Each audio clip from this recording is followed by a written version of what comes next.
As Tamara and I looked at this agenda, our tagline, we said, who is somebody within state government that can really kick this thing off and has been at the forefront of innovation?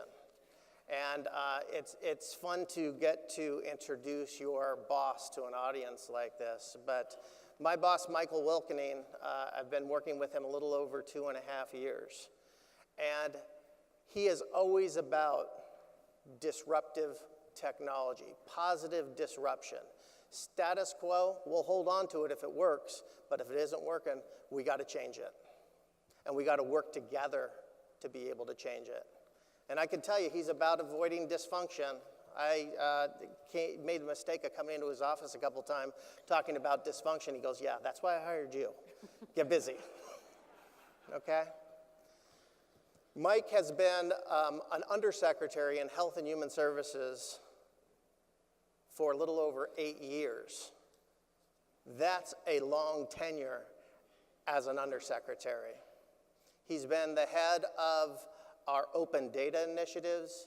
He leads and is the executive chair of our information technology committee and governance process. He has been at the forefront of the pivot that we've made in child welfare from a waterfall to an agile. And he's just really been an advocate for this community, and he's been an advocate for change. So, if you would please welcome Mike Wilkening.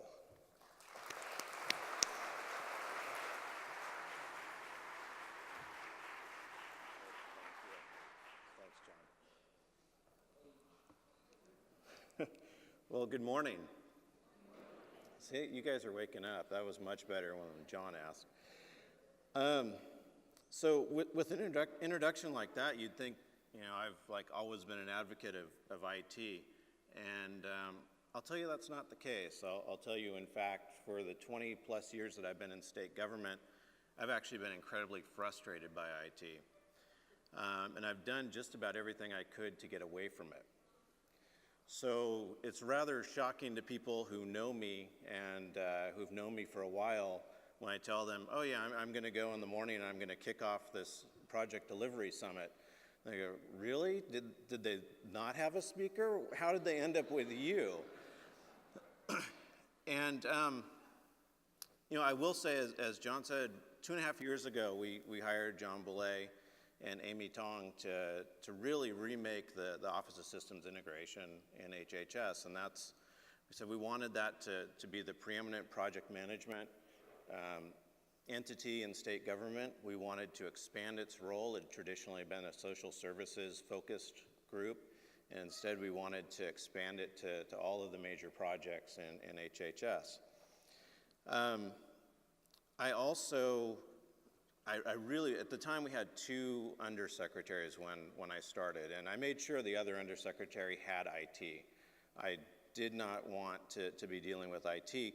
And as I said, I was incredibly frustrated by it, and that comes from somebody who's spent 20 plus years working on the budget.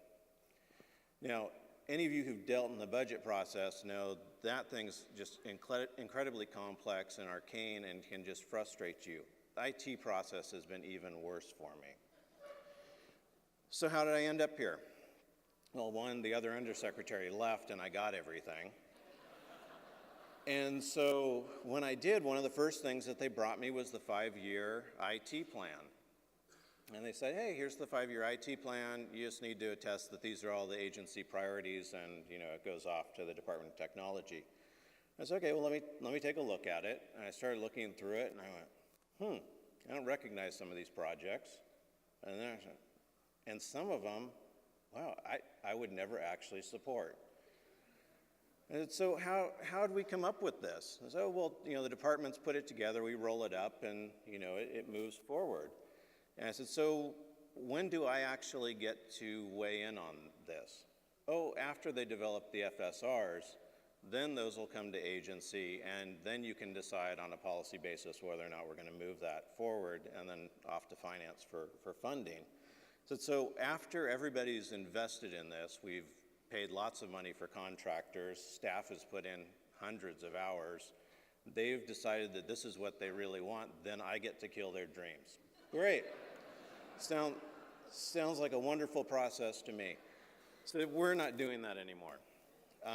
Instead, we're going to vet those projects up front on a policy basis and decide, are we going to invest the time and resources into developing those into FSRs? And so we set up a governance structure, and that has all 12 of our departments are participating in the governance structure. All IT projects come through it, and those are vetted for policy. And also, HHS has a really large portfolio of IT projects. And so when we're looking at new projects, say, do we already have something that would do this? So if you're coming in with a fee collection proposal, do we already have a system that does fee collection? And if so, could you use it? Why do we need a new system for it? Can we modify the system that we have already? And then if you still need a new system, are there others in the agency that are going to need that eventually? And can we build it in a way that we can leverage it later and not have to have completely new systems? Shockingly, it's a completely new idea in HHS, and I think in state government, to actually start looking at your portfolio and do you actually need that new system, or can you use something you already have? About 2 years ago, we launched the Open Data Portal. Again, I was probably one of the biggest critics of open data when I started. And it wasn't because I didn't believe in transparency. It wasn't because I didn't believe in making sure that the public knew what the government was doing. It's because we do a really bad job of talking about things. We have communities that understand what they're talking about but can't articulate it necessarily to others. And so when people were talking to me about open data, all I kept thinking about, because generally when I deal in data, it's in data breaches. So I get to explain why 14 million Medi-Cal records are now public, why child support records have been lost, why non-encrypted tapes have gone missing as they went through the mail. Shockingly, microfiche, how it ends up lost. And yes, we have systems still that use microfiche. I felt a little bit better about that. I figured they'd have to go find a microfiche reader to actually figure out what was there. So the Open Data Portal we started 2 years ago, and once I figured out that all of the HIPAA data, we weren't talking about that. These were publicly available data sets, and really just making sure that people understood what was going on in our programs. That's great, let's do this. We started with volunteers, and the Department of Public Health was our first volunteer because they've got lots of data, and if you've ever talked to people from public health, they love to talk about their data. And so they were the natural. They started it all off, and then we went with volunteers. And I told them, we'll continue with volunteers until I run out, and then it's conscription. This is not voluntary. All 12 departments are going to come up on the portal. Thankfully, I never got to the conscription part. They all volunteered, some of them with a little nudge, but they all volunteered. All of them have data sets up on the portal at this point. We have about 200 data sets up on the portal. We're getting, I think, about 10,000 hits a month is our average. So we're seeing people use the data. We're starting to see apps that are developed using it. Spent a lot of time at the initial part getting that moving, and I can say I spend very little time now actually pushing open data. I have a wonderful team that does it, and people are just seeing that it actually, it's something that they want to do. And so I'm not having to continue to push that effort, just occasionally talking about where we want to go next with it. But it has opened up a lot of different doors, and it has changed some of the ways that I think about how this agency operates.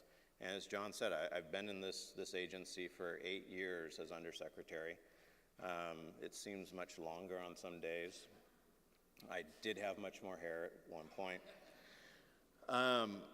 We've started using, the stuff that I did not want to talk about when I was talking about open data were HIPAA, personally identifiable information.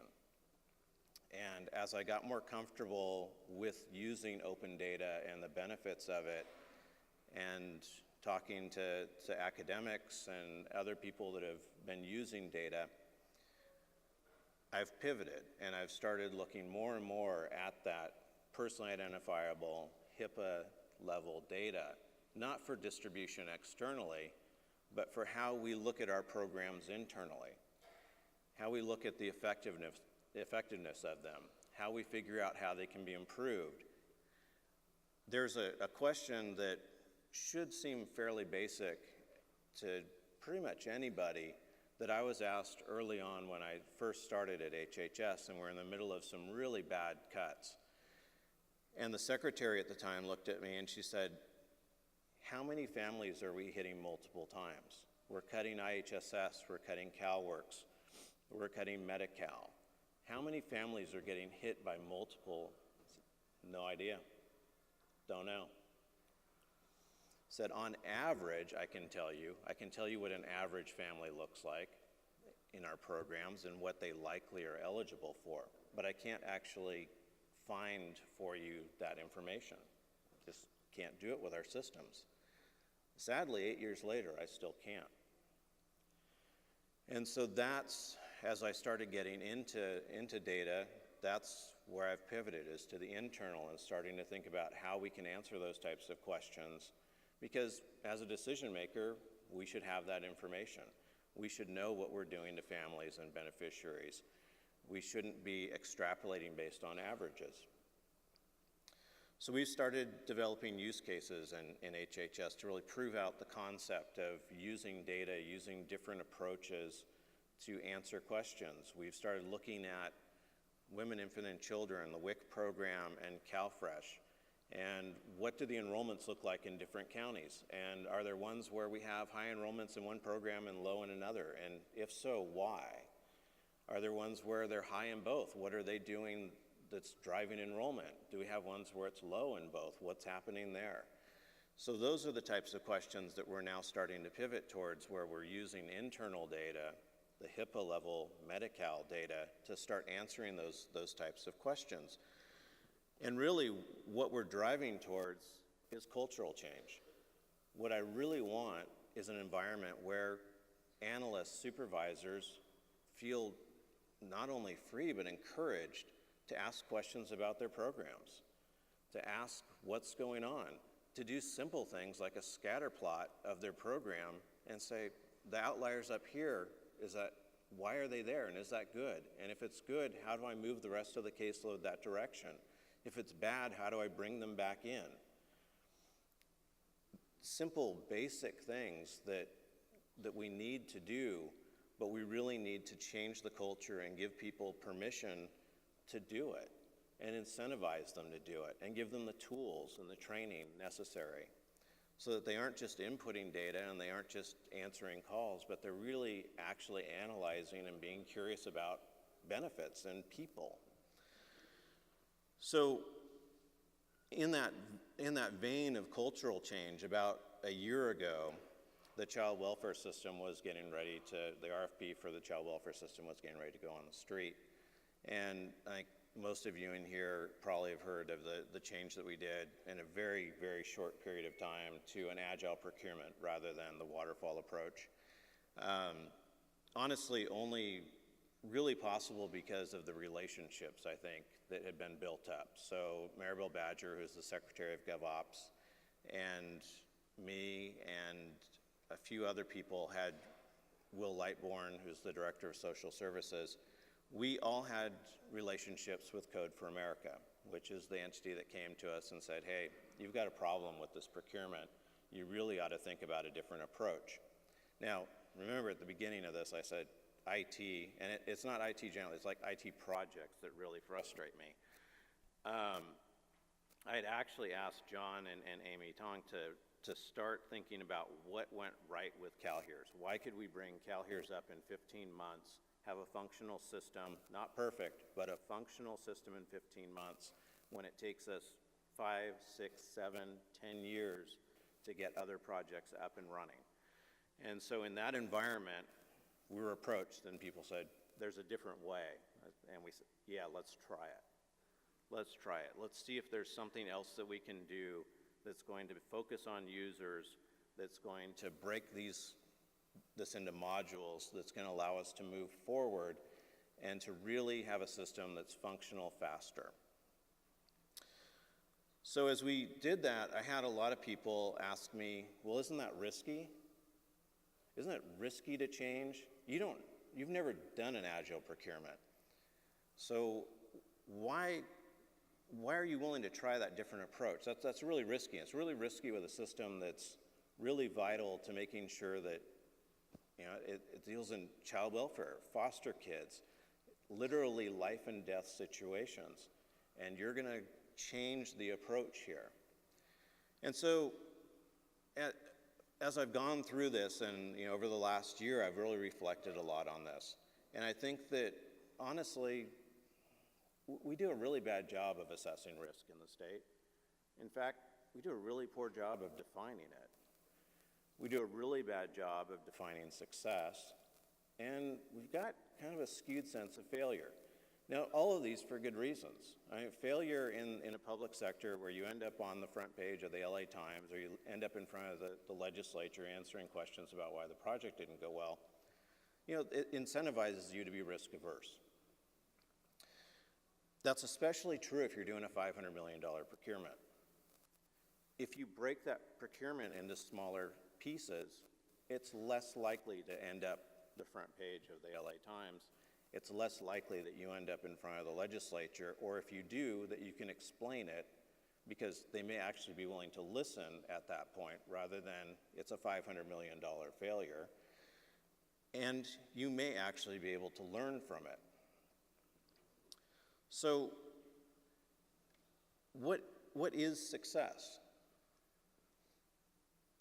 Is a delivery of a project that's over budget and years delayed a success?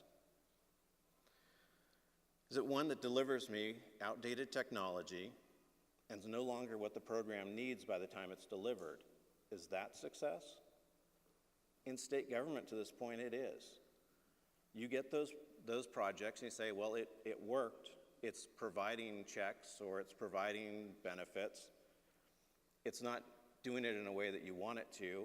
Your program has changed in the decade that it took to get that. But that's success. Is it success that a governor can come into office in the first budget, propose a major IT project, be reelected, and leave office without that project actually being delivered? I don't think so. That's absolutely crazy. It's insane. So, which is riskier? The traditional procurement that will likely result in an over-budget, delayed, and something that doesn't meet my current program needs at the time of delivery, or a new approach that is user-centered and modular, that produces product throughout the time where you're actually building it, where users are able to grab onto it, test it, decide whether that's what they want. Can we view failures as learning opportunities? I tell you, on a $500 million project, you can't. You just can't. You won't be allowed to. But on a $10, $15 million module, I think you can, if we change our mindsets. Smaller modularized projects allow us to innovate and be more risk acceptant. It allows us to take chances. The traditional process is fraught with risk. We just don't recognize it. It leads to unsatisfying and, dare I even say, dysfunctional relationships with our vendors.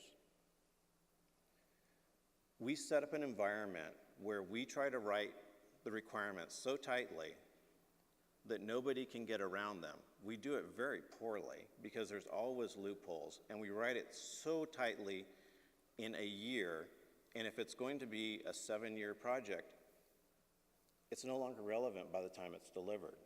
But you haven't allowed for change. So then we end up in a change order process, and we argue about change orders and scope. It sets up a contentious process. It encourages an adversarial relationship.